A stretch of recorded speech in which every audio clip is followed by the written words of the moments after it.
And North Country Assemblyman Billy Jones joins us now. Welcome, it's good to see you. Good to see you as well. We're practicing our social distancing here, and so we're more than 6 feet, which is a good thing to do these days. It is. So it's hitting home now here in Clinton County. We have the first confirmed case of COVID-19.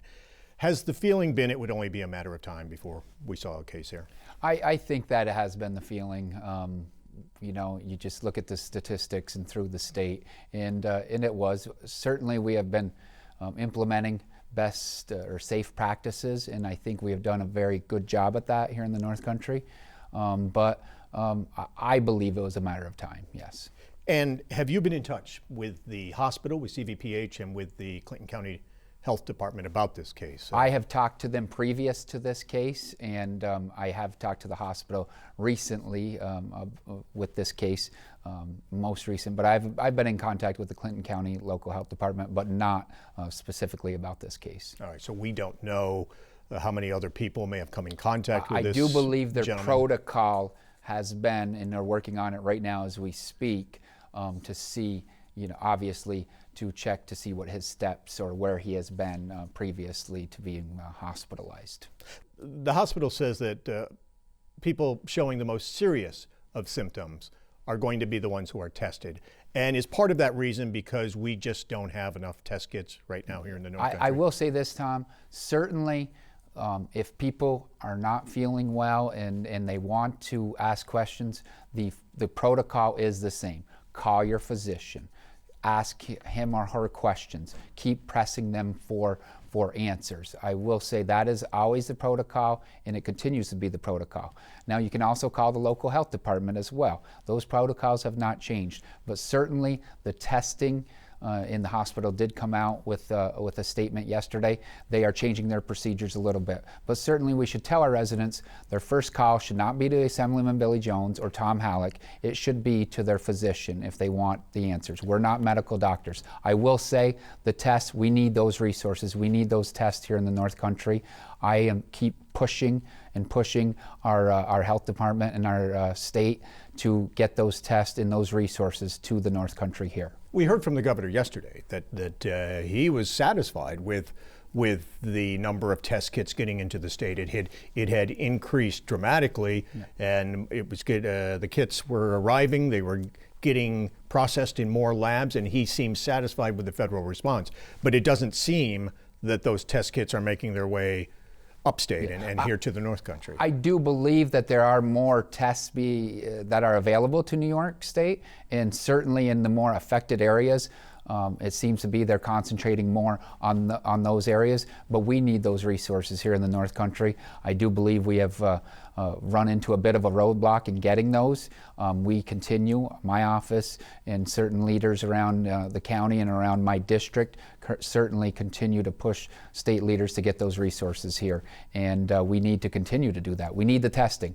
The governor, the president, everybody talks about tests. Well, get us the tests. But it's not a consistent test state to state, and that is part of a problem as well. You just can't call up in Vermont and say, please send test kits over, because they're different between New York and Vermont? From what I understand, from what medical professionals have told me, there's different testing going on. And the governor did have a point, a very good point, early on in the week and last week, saying we need, you know, our federal partners to get involved and make this testing available on, you know, to make it a more universal test, certainly, so we could have the ability to do that. But I will say New York State response, as far as this has been a good response.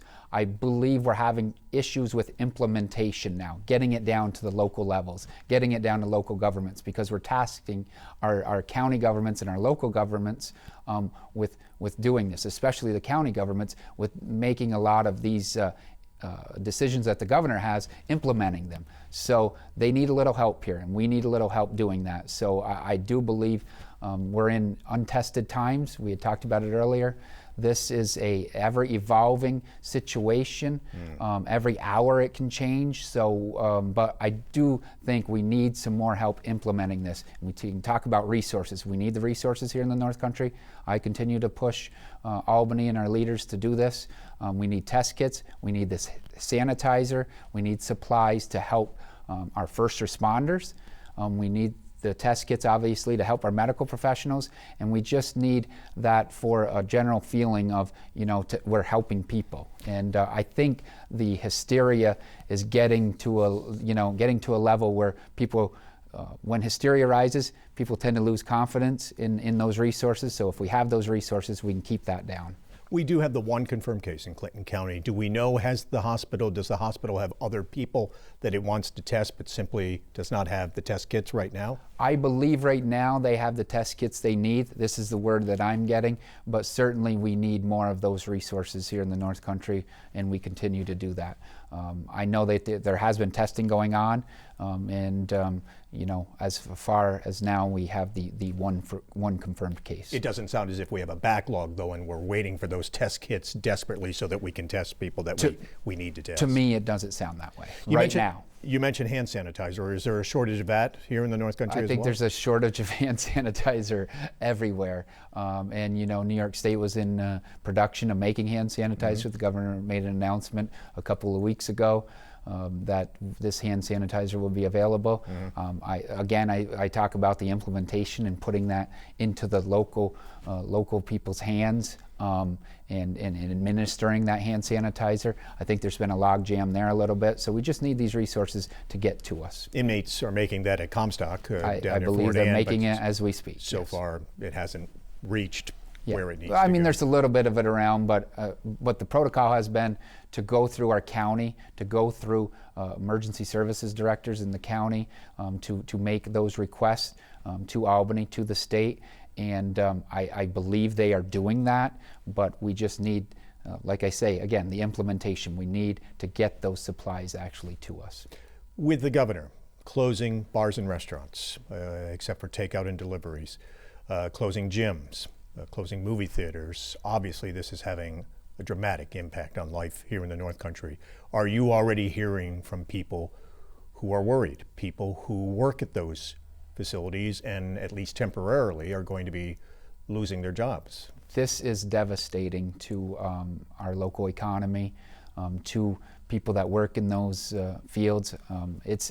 Our small businesses are taking a hit all over. I've heard from event planners, I've heard from businesses that the hospitality business, obviously, these people are taking a hit. And this is something that we need to do as a government and our federal partners. We need a big, strong stimulus package here to help our small businesses and to help those employees that work for those small businesses. This is going to be on a grand scale. It is on a grand scale already, and we're going to feel this for months and years after this. A lot of our small businesses, they are mom and pop operations. And they want to take care of their employees, but they're having to lay their employees off simply because there's no business. And it's just a matter of economics, but we need to help those small businesses. I've heard from several small businesses in my district in the past day or two, going back to last week as well, but in the past day or two from the restaurant and bar and hospitality business.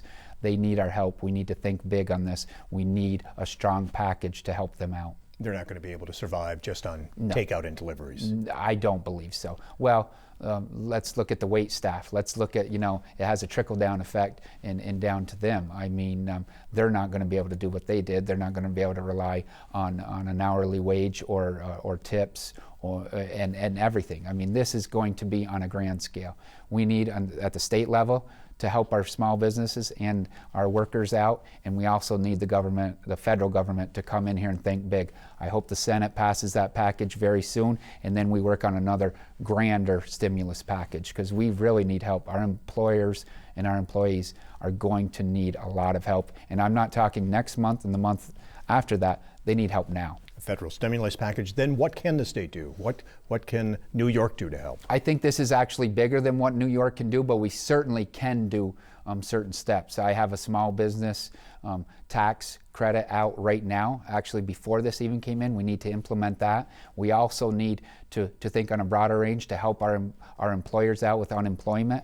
Unemployment insurance is a big cost to them, and so obviously, that's going to take a major hit. We need to help our businesses out with that, and just anything we can do to help our small businesses. And we, as a society, I know we're in a rough spot right now where people may not be able to get out, but we can do this as well. We did a campaign last week, and North Country Chamber of Commerce is doing a campaign right now with Buy Local.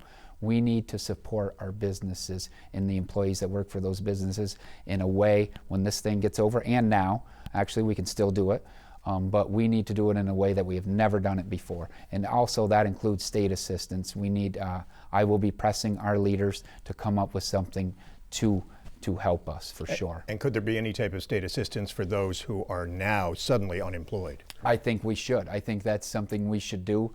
We are scheduled to go back into conference tomorrow, but like I said, this is an ever-evolving situation, and we'll see. But certainly when we do get back, I will be pushing for that. Families are impacted by this with the schools closing. If you have both parents working at jobs, that creates an immediate crisis if you don't have a family member who can provide childcare. Certainly. Been in contact with school districts. We have heard concerns about that, and we knew those concerns going in. That was, probably some of the apprehension maybe in closing schools, but I think, it was a necessary step where we are now. Certainly, I think the superintendents made the correct decision, but there's a lot of consequences. All the decisions we make during this have consequences and have enormous consequences, and it's just the situation we're in. But have talked to superintendents, have talked to leaders in the area. We're getting out meals to children in need, to families in need. We're getting something together for daycare. There are organizations working on that. The school superintendents are working with local organizations, local people to help bridge that huge gap that we have now. And like I said, we will do it. We'll look out for one another here in the North Country. We've done it before, and we'll continue to do it. And I'm just proud of the way that our residents respond to these emergencies. Assemblyman Billy Jones, thanks a lot for taking the time to be with us. Thank you.